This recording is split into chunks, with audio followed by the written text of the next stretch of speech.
Slavery is a horror that is more widespread and also more brutal than most people realize. It's a practice as ancient as civilization itself. It has pervaded virtually every known society around the globe. It's a painful subject to acknowledge, not only due to the appalling treatment endured by slaves, but also because of the unsettling truths it reveals about humanity. People of every race, religion, and color have enslaved others and have themselves been enslaved. In this video, we'll take a brief look at the past and present of this evil institution. Hey there, history lovers. Mr. Mayflower here with a sad and troubling story from our past.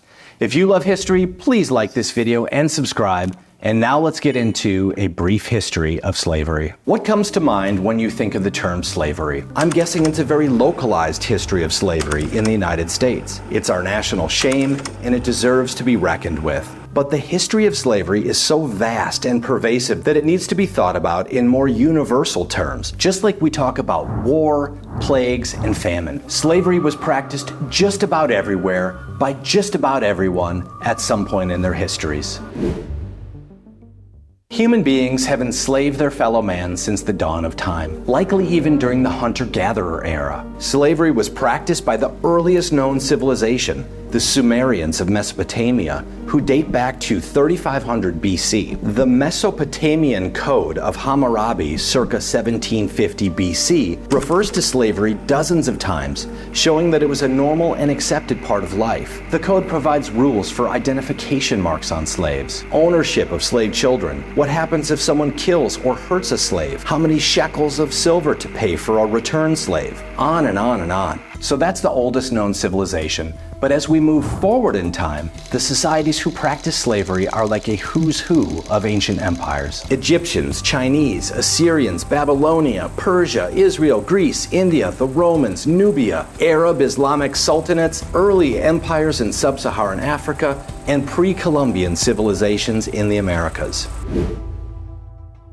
Here are some specific ways that enslaved people were treated in those societies. In Egypt, slaves were seen as a royal resource. They were forced into the military, resettled into colonies for labor, made to work at temples, or given to individuals as gifts or loot. China was described as having one of the largest and most comprehensive markets for the exchange of human beings in the world. In India, during the Islamic invasions from the 8th to 12th centuries AD, hundreds of thousands of Hindus were enslaved. In ancient Greece, slavery was a widely accepted practice. Slaves were used in agriculture, stone quarries, and as domestic servants. In ancient Rome, slavery was practiced within all communities. Even average families would keep several slaves to perform household duties. In Africa, well before the transatlantic slave trade, people from various nations, empires, and groups regularly enslaved people from rival groups because they viewed them as outsiders. In pre-Columbian America, slavery was widespread. Tribes all over North America raided their neighbors and took slaves. When Aztec noblemen died,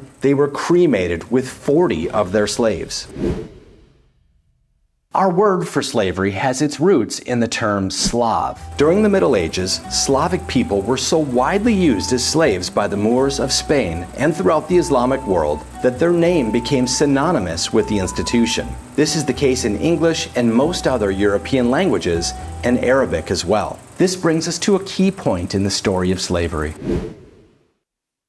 Historically, race has had very little to do with slavery. This is due to the simple fact that ancient people had no way to travel to other continents or regions. There weren't ocean-going ships or roads or trade networks that they could use. As a result, people enslaved their neighbors, people who often looked just like them. Africans enslaved Africans, Europeans enslaved Europeans, Asians enslaved Asians, Americans enslaved Americans. You can quibble with this fact a little bit by citing that there were some Nubian slaves in ancient Egypt, and they were racially different from the Egyptians. Same goes for the Hebrew slaves in Egypt, but those are exceptions. Slavery between racially different groups began in the 1500s with the Barbary pirates of North Africa who enslaved Europeans. Around the same time, Europeans began to engage in the transatlantic slave trade. Let's imagine a timeline of slavery beginning in 3500 BC with the Sumerians and ending in 1981. when Mauritania was the last country to outlaw slavery. In that 5,500-year span, race played a role in just the last 10% of the timeline. For the vast majority of history, people were not enslaved because of their race, but because they were vulnerable. Now let's look at where slavery has reared its ugly head in more modern times, starting with the Barbary pirate slave trade. The Barbary slave trade began in the 1500s and lasted for 250 years, yet most people have never heard of it. What's crazier still is that it involved African pirates who captured and sold Europeans as slaves. The Barbary coast refers to an area of North Africa stretching from modern-day Libya to Morocco. The people of the Barbary coast were divided into 4 separate states, but they were united by their religion, Islam. The people in the Barbary states were skillful sailors and shipbuilders. In the 1600s, the pirate fleet of Algiers had over 100 ships that could hold a total of 10,000 men. Collectively, the Barbary states had hundreds of pirate ships, and they terrorized the Mediterranean Sea. The Barbary pirates captured European ships in the Mediterranean, taking the sailors as slaves. The pirates also raided coastal towns in Italy, Britain, and Ireland. They even sailed as far as Iceland, capturing men, women, and children and selling them into bondage. Robert Davis, author of Christian Slaves, Muslim Masters, estimates that the Barbary pirates enslaved up to 1.25 million Europeans. The Barbary pirates even captured Americans and sold them into slavery. Starting in the 1600s, the pirates attacked American ships in the Mediterranean and Atlantic and captured the crews. George Washington actually established the United States Navy as a response to the Barbary pirates. The US and European nations fought 2 Barbary wars in response to the Barbary raids and the Barbary slave trade. The Barbary slave trade finally ended in the 1830s when France conquered the region. Okay, you probably know about the Transatlantic slave trade, and we'll get to that soon. But let's start with the Trans-Saharan slave trade, because it went on for longer and it may have involved more people. Numbers are hard to come by, but historians estimate that the Arab world imported up to 18 million enslaved Africans between the years 650 and 1900. This is in addition to the 1.25 million enslaved Europeans that we covered earlier. The Arab slave trade was especially deadly for the captives. These enslaved people were marched across caravan routes through the Sahara and into Arabia. Multiple accounts suggest that over half the people died on the journey. Men taken as slaves were used as servants or soldiers. Women and children were used as servants and concubines. Over time, the trade shifted to focus mainly on women and girls, and it became more of a sexual slavery. So, with that many Africans being imported into Arabia, why aren't there more African descendants in those countries today, like there are in America and Brazil? It's because many of the enslaved males were castrated. Eunuchs sold for higher prices and were much in demand to guard harems or act as servants for female royalty. And as nightmarish as castration for these purposes sounds,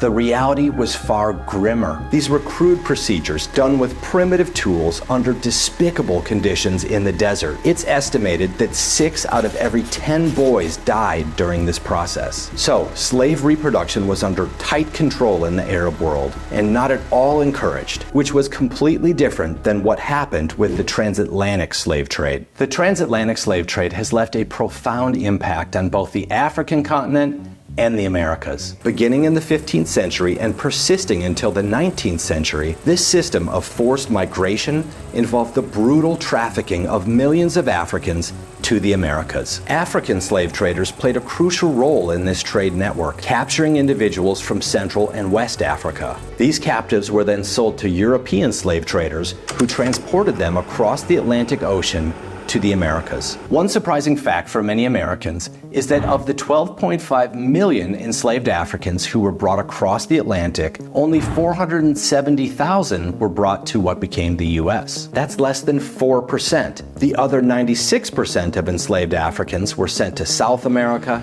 Central America, Mexico, and the Caribbean. Brazil, in particular, emerged as a focal point of the transatlantic slave trade. Of the enslaved Africans brought to the New World, Approximately 5.5 million were trafficked to Brazil alone. Here, they were subjugated to grueling labor in the sugar trade, gold and diamond mining, and coffee plantations. The sugar economy in particular relied heavily on slave labor, with harsh conditions prevailing on the vast plantations. The journey across the Atlantic was perilous, with unimaginable suffering endured by those forced into the slave ships. Approximately 1.5 million individuals perished during the infamous Middle Passage, succumbing to disease, malnutrition, and the brutal conditions of the voyage. This staggering mortality rate amounted to roughly 12.5% of all who embarked. The human toll of this trade began well before the Atlantic crossing. Historians estimate that an additional 4 million Africans died as a result of the violence, displacement, and upheaval caused by slave raids and conflicts within Africa. Conditions for enslaved individuals in the Americas were often dire, marked by pervasive disease,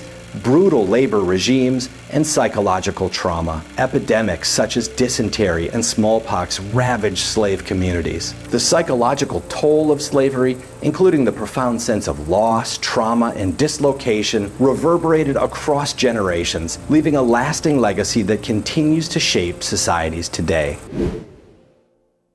This video has been brutal and depressing, and I'm afraid there's no happy ending. Slavery still exists today in many forms. Chattel slavery, where people can be bought and sold and are considered personal property, still exists in countries like Mauritania. While the government insists that slavery is totally finished, others estimate that around 90,000 people, over 2% of Mauritania's population, are enslaved. Globally, an estimated 25 million people are trapped in forced labor situations. Human trafficking victimizes over 40 million individuals, with women and girls particularly at risk, especially in the commercial sex industry. Debt bondage ensnares millions in perpetual servitude to repay debts, and child labor deprives millions of children of their childhood.